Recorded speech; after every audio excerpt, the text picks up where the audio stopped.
Bonjour mes amis, aujourd'hui je vais expliquer le cours de deuxième collège propriété de l'air. في هذا الدرس هذا غنشوفوا propriété خصائص l'air الهواء. إذا on va voir في هذا الكور composition تركيبة أو المكونات composition de l'air. ثم غنشوفوا la caractéristique de l'air caractéristique مميزات الهواء. إذا غالبا هذا الهواء اللي كتنفسوا كيتكون من بزاف ديال الحاجات. اذا في هذا الهواء كيتكون عندنا من ديو اكسيجين او ما يسمى ثنائي الاكسجين. حنا كنقولوا الاكسجين ولكن الصراحه هو ديوكسيجين ثم فيه ديازوت. اذا ديازوت يعني ثنائي الازوت وثنائي الاكسجين. ثم كاين شي غازات اخرى غاز. اذا ديوكسيجين هو اللي كيكون مهم بالنسبه للانسان وكيمثل لنا تقريبا 21%. صحيح. اذا هو كيكون لنا تقريبا 21%. بالنسبه للديازوت كيكون لنا 78% ودوطخ غاز 1%. اذا شكون اللي كثير في الهواء؟ ديازوت ثنائي الازوت. اذا واش كان احسن كان الهواء كثير فيه الاكسجين؟ لا، نفترض اننا كنتنفسوا الهواء فيه غير الاكسجين. اش غيطرا؟ غيوقعوا مشاكل في الكره الارضيه. غادي تولي غير تشعل البريكه تشعل العافيه، غادي تولي كتشعل بالزربه. الصدر ديالنا ما غاديش يصبر انك تنفس الاكسجين بوحدو، خاص ضروري التخليطه، يعني انه الاكسجين مع دوطخ غاز. اذا الا بقيتي كتعطي الاكسجين بوحدو للرئه، الرئه هتلتهب. واش مفهوم؟ اذا داكشي علاش هاد النسبه اللي كاينه في الهواء هي 21% تقريبا. حنا في التمارين في لي زيكزيرسيس هما اش كيديروا؟ كيخدموا ب 20-80. المهم غنشوفوا هادشي. ديوكسيجين 21%، ديازوت 78%، 78% ديال ثنائي الازوت، واحد الغاز ما عندوش شي اهميه للانسان ولكن موجود في الهواء. ثم دوطخ غازات اخرى 1%. بحال ثنائي اكسيد الكربون، بحال البخار ديال الماء وشي غازات قليله، ارغون، نيون. هادو غازات قليله. يعني دابا الا كان مثلا عندك شي بيت كبير يلا كتلقى شويه فيهم. واش مفهوم؟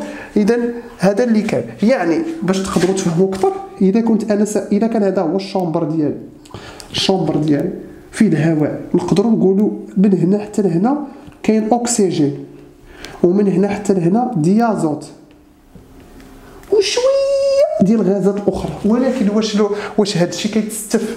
اذا هنا ديوكسيجين، غنكتب هنا اكسجين. اذا ولكن اسمحوا لي، فاش كيكون الهواء في شي بيت واش الاكسجين كيتعزل بوحدو والديازوت كيتعزل بوحدو؟ لا، كتكون تخليطه شي داخل في شي. الا كان كيتعزل بوحدو هي هاد الناس اللي هنا هيتنفسوا والناس اللي هنا هيتخنقوا. متفقين؟ اذا الهواء يتوزع.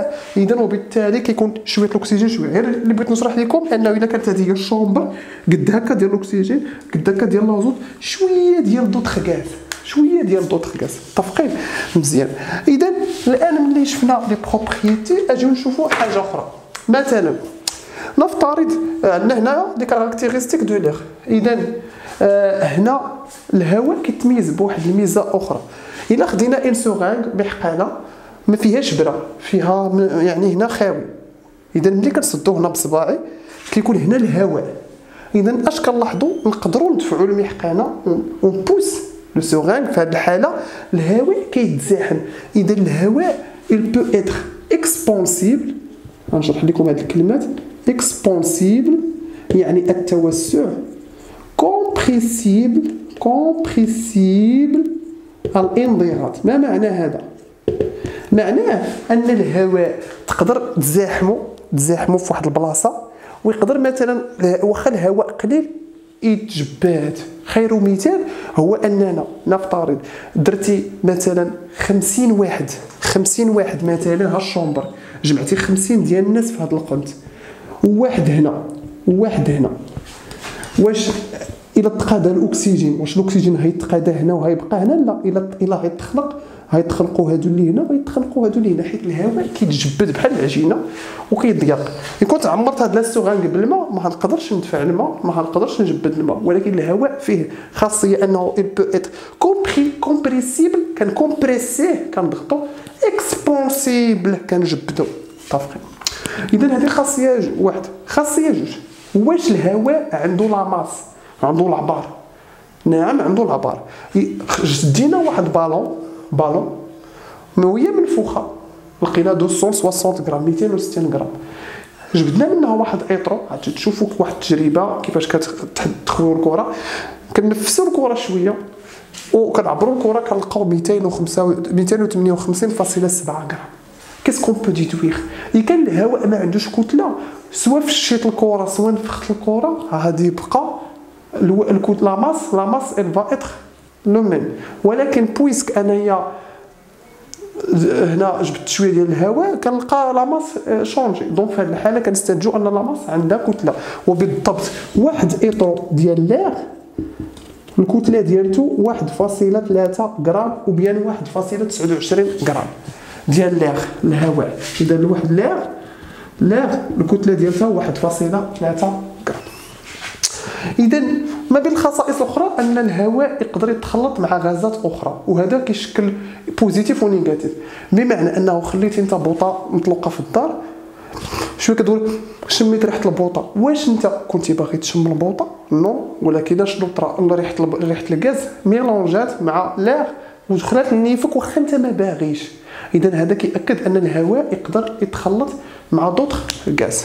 اذا هادو هما لي بروبريتي، عندها لا ماس اكسبانسيبل كومبريسيبل، اون بو لو ميلونجي افيك دوطخ غاز. اذا واحد لابليكاسيون سريعه، تطبيق سريع. نفترض قال لكم الاستاذ عندنا ان شومبر، نفترض شومبر، ها هي واحد الشومبر فيها نقولوا نقولوا حنا مثلا كاين هنا، نقولوا حنا كاين هنا 800 متر كوب ديال الهواء. لو فوليم هذا الحجم ماشي الكتله، الحجم. لقينا 800 متر كوب دو لير. يعني هنايا دابا في هذه الغرفه حنا كاع نديروا حنا واخا نشرحوا هكا احسن نيت. كاينه 800 متر كوب دو لير. قال لك مثلا ديتيرميني، عطاك واحد السؤال قال لك ديتيرميني، حدد لي ديتيرميني لو فوليم دو ديوكسيجين اي ديازوت. قال لك في هذه الغرفه شحال كاين ديال الاكسجين وشحال ديال الازوت. في التمارين اون جينيرال كنعتبروا الاكسجين كنعتبروا انه عند فيه 20%، واخا هو 21%، ولكن في التمارين باش يجي الحساب ساهل كنعتبروه 20%. والازوت كنعتبروه 80%، غير باش يجي الحساب ساهل. اما نورمالمون راه هو قلت لكم 21 78، وغازات اخرى كنعتبروها ما كايناش، غير باش يجي التمرين ساهل. اذا انا الا بغيت لو فوليم دوكسيجين، الا بغيت انا الفوليم دو ديوكسيجين اش غادي ندير؟ كنشد الفوليم ديال البيت كله اللي هو 800 متر كوب وكنضربو في البورسونتاج. يعني خصني نكون حافظ البورسونتاج. شحال البورسونتاج؟ 20%. هنا خاصك تسول الاستاذ فاش في وسط الدرس تقول له استاذ دابا حنا في التمارين واش غنخدموا ب 20% ولا 21%؟ من حقك، لانه كاين شي استاذ يقول لك انا خدمنا ب 21، كاين شي استاذ يقول لك غنخدم ب 20. بحال اذا في المطاف نفس الرقم تقريبا. اذا اش كنديروا حنا؟ كنشدوا الحجم ديال الغرفه كلها كنضربوها في 20 وكنقسموا على 100. عقلوا على هذه الطريقه وشوفوا. اذا ملي كنختازلوا كاين صفر غنختازل صفر غتبقى لي 80 في 2 160 متر كوب. اذا في هاد 800 متر مكعب ديال الهواء كاينه 160 متر كوب ديال ديو اكسجين. في وسط هاد 800 متر كاين مكعب كاينه 160 متر كوب. هاد الطريقه سهله. وإلا بغيت الفوليم دازوت، الفوليم دو ديازوت، سي فاسيل، سي تري فاسيل. يا اما كنشد الحجم الكلي ونقص منه حجم الاكسجين، يا اما كندير نفس العمليه، كنشد 800 كنضربها في البورسونتاج اللي هي 80 وكنديفيزي على 100 كنختازلو 8 اذا 8 في 8 64. اذا في هذه الحاله هنا تقدروا تستعملوا كالكيلاتريس 640 متر كيب. اذا هكا التمارين اللي كيعطيو بزاف هو كيقول لك الحجم ديال الغرفه على حجم ديال شي برميل، شحال فيه ديال الاكسجين وشحال فيه ديال الازوت. كدير هذه العمليه ببساطه. بعض المرات الاستاذ كيبغي شويه محنك برسم يعطيك 8 متر مكعب، كيعطيك الطول والعرض والارتفاع، كيقول لك هو الاول حسب ديال الحجم خصك دير لونغور في لارجور في لوتور في الارتفاع، كتجمع وتحسب عاد كدير لي بورسونتاج. اذا جيسبر كو فوز افي بيان كومبري لو كور. دمتم اوفياء. السلام عليكم ورحمه الله تعالى وبركاته.